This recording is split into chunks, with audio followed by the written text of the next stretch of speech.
नमस्कार। शांतनुज वॉइस की इस नया वीडियो में मैं शांतनु मुखर्जी आपको एक बार फिर से आपका स्वागत करता हूं।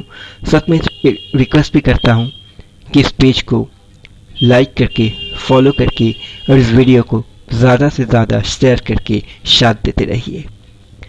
सुमन नाम कि एक लड़का एक गांव में रहता था। मेहनती, अच्छे स्वभाव के लिए वो गांव में मशहूर था। पूरे दिन वो खेती बाड़ी करते हुए बिताता था।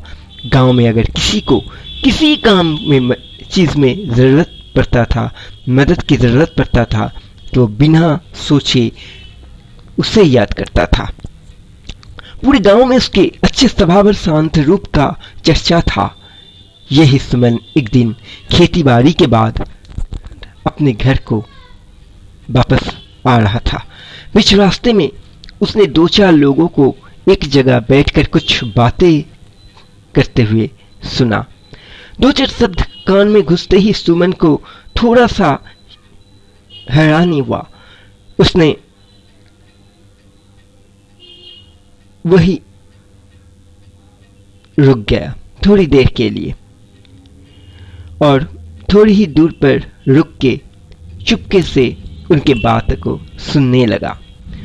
पूरी तरह से उसे समझ में आ गया कि वो लोग सुमन को लेकर ही बातें कर रहे हैं, लेकिन सुमन की बुराई कर रहे हैं कि सुमन घमंडी बन चुका है।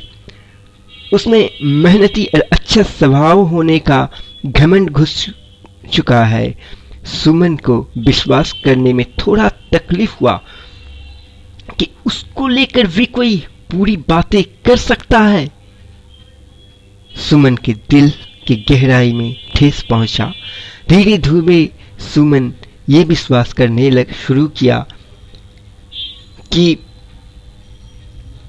गांव के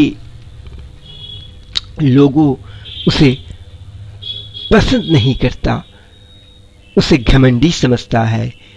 उसके दिल टूट गया। गांव के लोगों के साथ वो दूरियां तैयार करने लगा।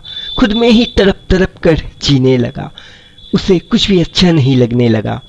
सुमन के ये हाल देखकर सुमन की माँ ने उसे दूर के गांव में एक आश्रम में भेजा, मन को शांत करने के लिए, जहां सुमन को एक साधु महाराज के साथ मुलाकात हुआ। सुमन का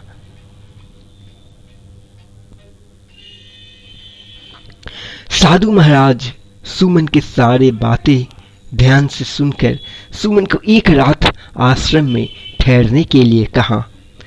रात गुजरने के लिए सुमन को आश्रम में जो घर मिला, उस घर में 2 खिड़कियां था, जिसके पीछे ही एक तालाब था। हवा के लिए सुमन ने दोनों खिड़कियां ही खोल रखा रात को। जैसे ही रात बढ़ने लगा, उस तालाब से मेढकों का शोर आने लगा। देखते देखते तालाब से इतने जोर जोर से मेढकों के पुकारने का आवाज आने लगा कि सुमन की नींद पूरी तरह से पूरी रात के लिए ही बिल्कुल बर्बाद हुआ।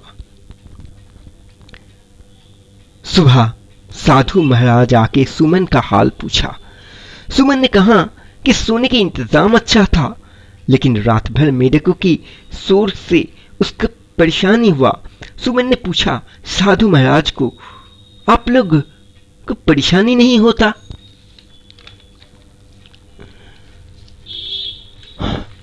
साधु महाराज ने जवाब दिया, होता, जरूर होता है। सुमन ने साधु महाराज का इजाजत लेकर तालाब से मेढकों को भगाने के लिए अपने गांव में से कुछ आदमी को लाया। पूरे तालाब में तलाशी करके उन्हें 10 ही मेढक हाथ में लगे। सुमन ने अच्छे तरीके से फिर से तलाशी कराया, पर कोई मेढक नहीं मिला। सुमन तज्जब बन गया। सुमन ने साधु महाराज को कहा कि मेढकों का शोर सुनकर लगा था कि हजारों संख्या में मेढक इस तालाब में होगा, पर मिला सिर्फ 10। साधु महाराज ने मुस्कुराते हुए जवाब दिया, सुमन, अब तुम्हें समझ में आया कि मैंने तुम्हें यहां रात को ठहरने के लिए क्यों कहा था? शोर मचाने वाला मेढक था सिर्फ 10, लेकिन तुमने सोच लिया था कि हजारों संख्या में मेढक मौजूद होगा। बिल्कुल इसी तरह तुम्हारे गांव में तुम्हारा बदनाम कर रहा, तुम्हारा बुराई का चर्चा कर रहा सिर्फ 2 या 4 आदमी, लेकिन तुम बिना सोचे बिना जांच किए खुद ही फैसला कर लिया कि पूरे गांव वाले तुम्हारा बुराई का चर्चा कर रहे हैं और अंदर ही अंदर दर्द से तड़पना भी शुरू कर दिया। कुछ तो इस तरह के लोग तुम्हें हर जगह मिल ही जाएगा जो किसी ना किसी चीज को लेकर बुरी बात करेगा ही। ये उनका स्वभाव है, पर संख्या में भी वो 2 या 4 ही होते हैं।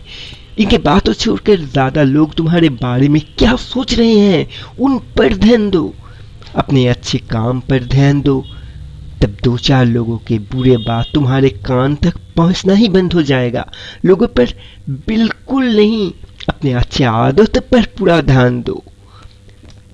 सिर्फ सुमन ही क्यों, साधु महाराज का सोच हम सबका सोच होना चाहिए कि लोगों पर नहीं, अपने काम पर और अपने स्वभाव को अच्छी और मददगार बनाने में ध्यान देना चाहिए। धन्यवाद।